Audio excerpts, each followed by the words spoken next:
This week, it's our handy-dandy guide to primary election day. Hundreds of candidates are begging for your support.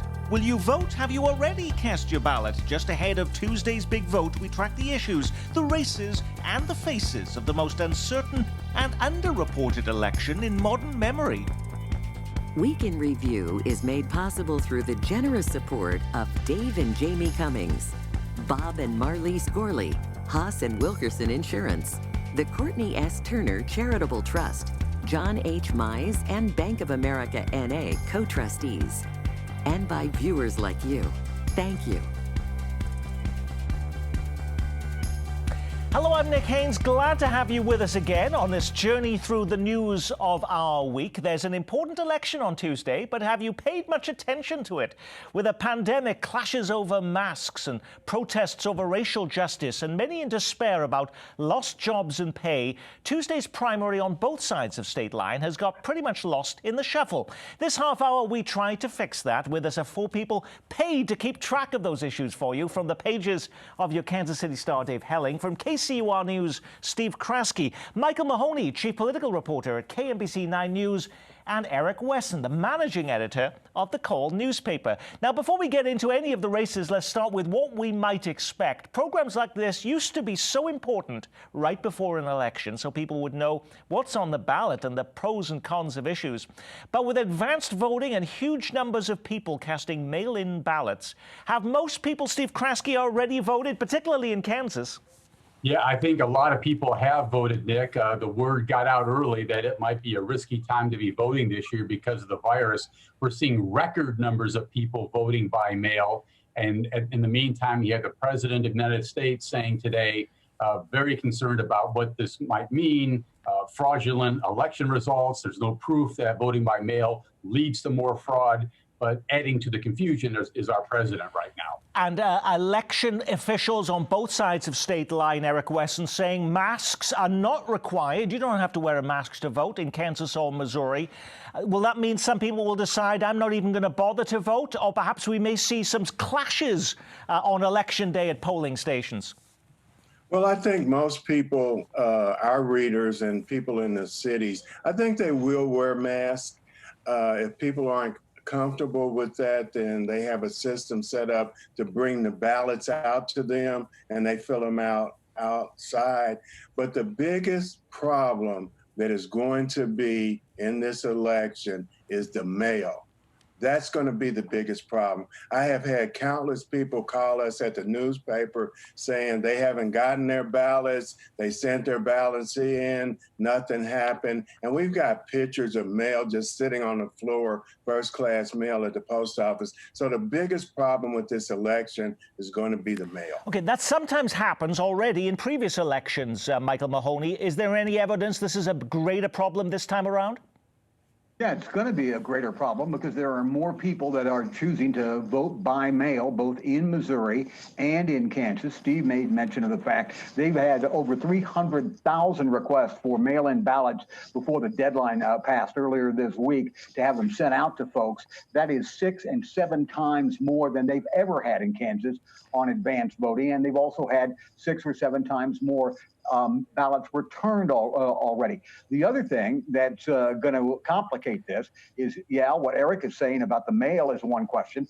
And because of all of this, I expect that returns on Tuesday night are going to come in slower. And especially in a close race, that means that we may not know on Tuesday night if there's winners in the congressional race in Kansas, either one of them for that matter, the Senate race in Kansas, the Medicaid race in Missouri. We may not have things settled on Tuesday night because they've got to count all these mail-in ballots still. Well, let's talk about some of those issues. The biggest issue on the ballot is expanding Medicaid in Missouri, and there's a war of ads trying to convince you to vote yes and to vote no. Amendment 2 would expand Medicaid coverage to hard-working Missouri families. Instead of sending our tax dollars to other states, Amendment 2 would bring our tax dollars back home to Missouri. A massive tax increase that Missourians cannot afford. Missouri doesn't need more problems we can't afford. Vote no on 2 in August. 38 states have already expanded Medicaid. Missouri and Kansas are two states that have refused to do so, at least until this point. So what's at stake on Tuesday in Missouri? Who benefits if you vote yes, Dave Helling? Well, an estimated 250,000 Missourians who can't get health insurance now are expected to at least qualify for expanded Medicaid. Nick, these are the people in the so-called donut hole. They don't make enough money for to be a part of the exchange, but they make too much money to get actual Medicaid, the current basic Medicaid. So those people would benefit. Supporters will tell you that rural hospitals will do better. All hospitals will have more insured patients, doctors' offices, and that type of thing. So that's likely to be the argument in favor of the beneficiaries of expanded Medicaid. Republicans and others, of course, as you just saw, have argued that it's just too expensive for the state to pursue. Okay, so what is the biggest argument then against this, Michael Mahoney? Is it that it still costs the state money if we have Medicaid expansion, that the federal government doesn't pay every single dollar of this? Right.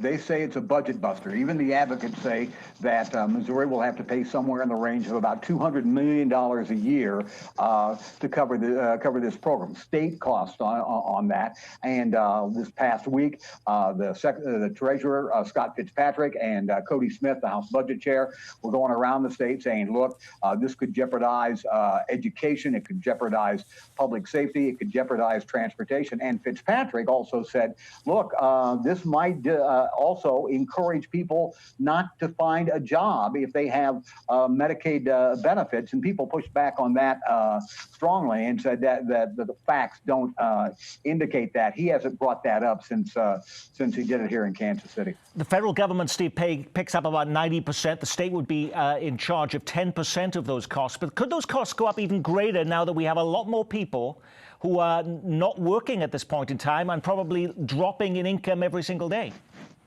It could, given the unusual circumstances we're finding in right now, Nick. I also wanted to point out, though, that there is a school of thought out there, think tanks that have come out and said, hey, wait a minute, before you automatically say that the cost of this for a state like Missouri is a couple $100 million, these studies suggest that it might actually be budget neutral, Nick, that because there'll be less medical debt, fewer evictions, people in better health, that costs might actually lower themselves. And this whole thing might end up being budget neutral down in the long run. That's something for voters to think about here. Eric Wesson, what else do voters need to be thinking about on this? One of the things is, and Steve just mentioned it, is that the Affordable Health Care Act will offset some of the costs. And if you've got people going to the doctor, getting treatments, that could bring the cost of health care down for the entire state. So it seems like it's a win-win, but it seems like that the people that would benefit from it the most in rural areas, their elected officials are against it when they come out and speak against it, but they're the ones, rural hospitals, people in rural areas, low-income people, those are the people that benefit most, and those are the people whose elected officials are against it. It's puzzling. Michael. Yeah, the other thing to Steve's point about the reduced cost, there are programs right now, Nick, that are in the Missouri Medicaid program that the advocates say, for instance, some cost and programs for pregnant moms that would be covered under Medicaid expansion that the state is now paying for. That's an example of what Steve was talking about how there's the potential for reduced cost on there. But there remains a lot of people very leery about that $200 million cost, especially in light of the fact that the budget for the state of Missouri is really on the ropes. Now, if you live in Kansas, the biggest race being decided is who do you want to see replace Pat Roberts in the United States Senate. Democrats have coalesced around State Senator Barbara Bollier. Not so for the Republicans, where there's a massive field of candidates flooding every radio and television break with their ads. Roger Marshall claims he's a Trump Republican, but let's meet the real Roger Marshall. I'm not sure a wall is the best way to do it. I don't know if it's even feasible. Electrify the wall. Quit crying, liberals. It's just a joke. Everything Chris Kobach touches seems to go up in flames. Kansans have a choice on August 4th. You can keep electing the same career politicians that have let us down time and time again, or you can vote for a Christian conservative outsider. That's just 4 of the candidates, but I just took a look at the ballot. There were actually 11 people in this race. How come we only seem to hear about 4 of them, Dave Helling? Well, we've heard from most of them between interview opportunities. The editorial board was able to talk to 5 candidates the other day. So some of those lesser names are getting out. But I think everyone agrees, Nick, this is a battle between Roger Marshall, the incumbent congressman in the 1st District, and Chris Kobach, the well-known political figure in Kansas, with David Lindstrom and Bob Hamilton playing a potential spoiler role, particularly in Johnson County. And I've said this many times on the program, Republican votes are extraordinarily powerful in Johnson County. 1 out of 4 voters typically cast ballots. So take a look at what happens there and see if a Hamilton or a David Lindstrom can scrape votes away from Roger Marshall and hand this nomination to Chris Kobach. If you're supportive of President Trump, Michael Mahoney, which candidate would most align with the president's agenda and his vision for the future? The answer to that would be Bob Hamilton, simply because Hamilton says that when I asked him this, are there any major policy disagreements? He paused and went, no, none I can think of. So if you want the most loyal Trump supporter, it's Hamilton. Does every other panelist believe that Bob Hamilton is the most closely aligned with President Trump? You know, I think, Nick, all 5 of these candidates would argue with the point. They all claim to be the closest to Donald Trump. There may be some significant policy differences here, Nick. I've been looking for a while, and I can't find any. Healthcare, coronavirus, lawlessness on American streets, abortion, Supreme Court, what have you. All 5 of these guys are lined up pretty tight. Well, who's most likely, though, to distance themselves from President Trump if you're not a fan of him? Let me throw this in quickly, Nick, because you've hit on an extraordinarily important point in this race.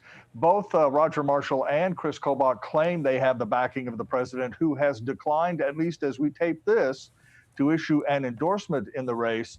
But there is no candidate that I've been able to talk to, with one exception, a guy named Brian Matlock, who says he's a socialist and has no chance. None of the other Republicans in the field are putting any daylight between themselves and Donald Trump. There was always, it seemed to me, a lane for a more moderate Republican in this primary. None has emerged. So it's a battle of the conservatives on August 4th. There was never a lane for a moderate Republican in this race, Dave. Never was. Well, sure, there was one. No one took it. I mean, the conservative vote could at least arguably be split, Mike. And then you would have a lane for someone who might come up and win with 20 or 25%. But the Republican Party has changed, which I think is the point you're making, that a moderate can't really compete in the Republican primary, and that's probably right. Eric. They sound like clones, because every one of them says just about the same thing. But I kind of have to disagree a little bit with Mike. I don't think that Bob Hamilton is a serious candidate. If you look at his commercials, and, you know, 1 minute he's bringing Hillary Clinton in, and Hillary's not running for anything. I don't know why she's a part of the conversation. I'll tell you what, Eric, when you throw $3 million into a campaign like this of your own money, you're serious. Do they all sound the same, though, in the Kansas 3rd District race? 2 years ago, Sharice Davids defeated Kevin Yoder, flipping the Kansas 3rd Congressional District from Republican to Democrat. That still stings for the GOP. 5 candidates on Tuesday are asking for your vote so they can take on Davids this fall. Amanda Adkins has been a top executive at Cerner. Sarah Hart-Weir is the former head of the National Down Syndrome Society. Mike Beeler was an executive at engineering giant Burns & McDonnell. Adrian Foster is the former mayor of Roland Park, and Tom Love is a former state representative. We will begin to introduce the candidates. Sarah Hart-Weir. There were 4 candidates on stage, and Democratic incumbent Sharice Davids on most of their minds. We want to fire Sharice Davids in November. Sarah Hart-Weir and fellow Republican Amanda Adkins traded shots. Mike Beeler says he's so conservative, he won't even take his congressional salary. He'll donate it to charity. That's the kind of Congress I'm going to be. Adrian Foster says no to more spending on a COVID relief plan. I am not for bailing out state, local, or municipalities for the bad businesses practices that they've incurred. Just a snapshot of the candidates in action, courtesy of Channel 9, who sounded eerily like Michael Mahoney and the voiceover of that. Tom Love not part of that exchange. If you're supportive of President Trump, Steve Kraske, which candidate would most closely follow his agenda and vision? You know, again, good luck picking between them. All 5 of these candidates say they're close to Donald Trump. Again, the issue differences are minuscule. It depends on which flavor of lollipop you want here in terms of what kind of background of a candidate you're willing to get behind. Michael. Mike Beeler probably has a little bit more of a streak of libertarian in him than the balance of the field, but it's... Mike Beeler's not going to win, Mike. No, fair enough. Okay, just evaluating it though, and if it comes down to it, it's probably 3 candidates with a possible chance to win here: Adrian Foster, Sarah Hart Weir, and Amanda Adkins, and all 3 of those are very loyal to President Trump. If your goal, Dave Helling, is to make sure that Sharice Davids doesn't win re-election, who has the best chance of doing that in November? Yeah, the conventional wisdom would say Amanda Adkins. She is the sort of the mainstream, if you will, choice of most Republicans in the 3rd district, and she is, well versed on the issues. I mean, she is the person that, if you ask Republicans, who do you think would have the best chance against Sharice Davids? It might be her. The problem they're going to have is when the general election comes, because Donald Trump is not polling very well in the 3rd district. He lost the 3rd district in 2016 by a single point to Hillary Clinton. He's going to lose it by more points this time around. So the Republicans who have gone to the right to back Trump and back Sam Brownback in Amanda Atkins' case, not popular in the 3rd district, are going to have trouble in the general trying to appeal to a broader swath of voters. You're right on the button on that. And then the other thing that those of us who follow it probably too closely, but it's important, is the fact that Sharice Davids, unlike 2 years ago, is sitting on $2 million cash waiting for the fall election. Whoever comes out of this primary next week is going to be broke. And yes, they're going to have the Republican Party supporting them, Kansas and nationally.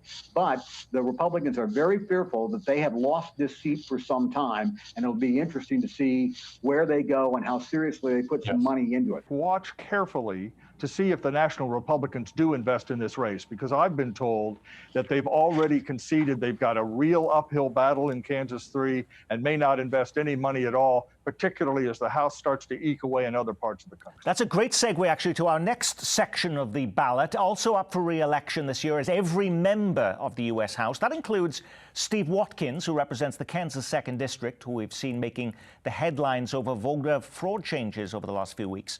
But it also includes Vicky Hartzler and Sam Graves in Missouri, and Kansas City Congressman Emanuel Cleaver, Eric Wesson. He's up for re-election too.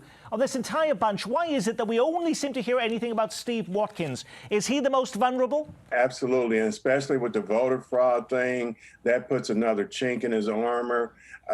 He probably will squeak by just on name recognition and the fact that I think he's a little more mobile right now with his ground game, if there is such a thing. The Kansas 2 race has been described as one of the nastiest soap operas in the entire House campaign because of the fact that an incumbent first-termer is getting challenged by a statewide official, Jake LaTurner. The other thing is the vote fraud charges. The third thing is that the Watkins campaign has acknowledged now that they need to step up their game and profile. So he's been doing some interviews this week with reporters, and there is some concern here that he may not make it through this race. Can I say quickly, don't go to sleep on Dennis Taylor, the 3rd Republican in that 2nd District race. He's extraordinarily qualified for a House seat, and he's run a interesting campaign. He's not going to win, but gosh, he's a good candidate.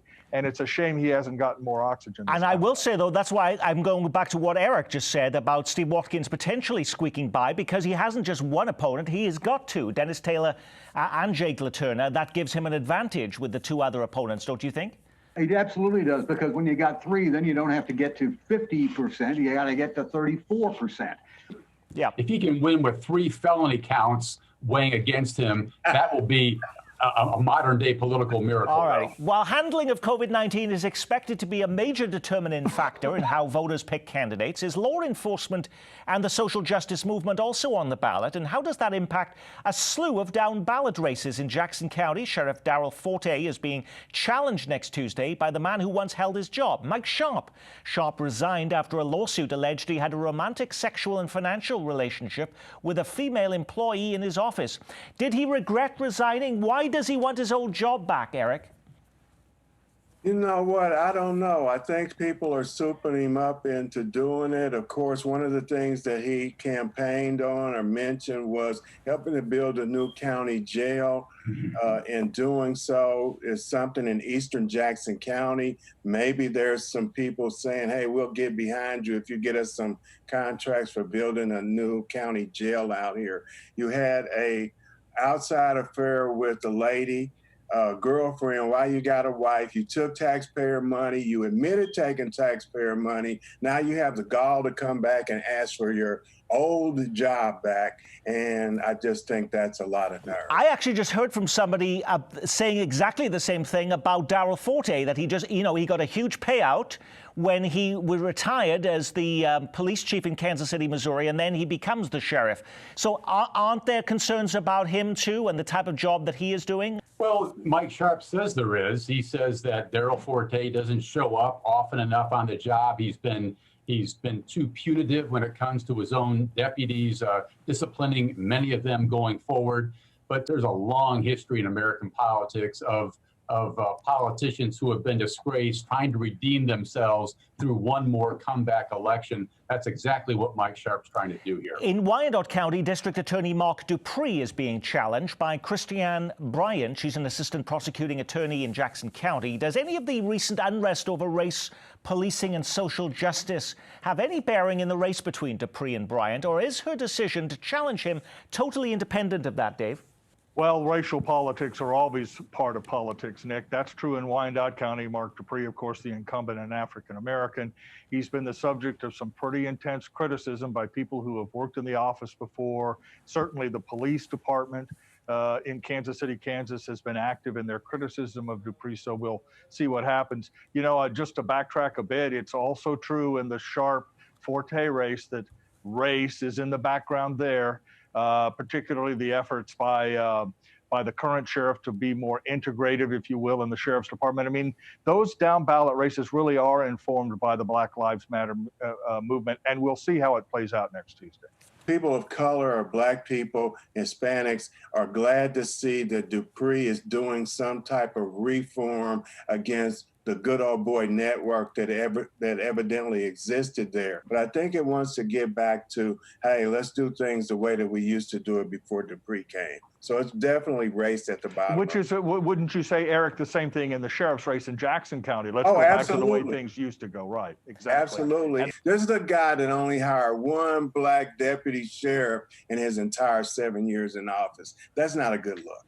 And the fact is, because we're mentioning this as a down ballot race, which means it's further down on the ballot, a lot of voters don't get that far. You bring up a great point there, Michael, because these down ballot races, though, we have found all the way through shutdown orders, mask conflicts.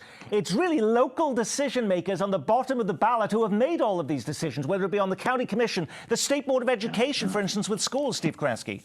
It's amazing to me, Nick. You're absolutely right. It's a wonderful point that people do overlook these races.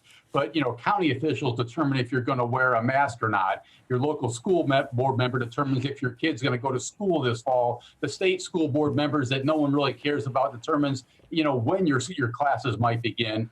Enormous power that those folks have right now. We need to pay attention. Absolutely. So don't ignore those. While we've been tracking election-related issues, we didn't get to some of the other big breaking headlines in our metro. What was the big story we missed?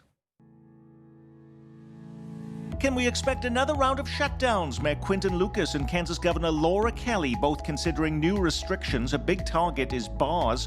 Those orders could go into effect next week. Starting this weekend, a mask order in effect in Branson. There's a $100 fine for not wearing one. A special session on crime gets underway in the Missouri Capitol. Was it overzealous policing in Overland Park? Questions raised after 4 are arrested at a Black Lives protest in the Johnson County suburb. The Chiefs' Laurent Duvernay-Tardif making national news as he becomes the first NFL player to opt out of the season amid concerns about COVID-19.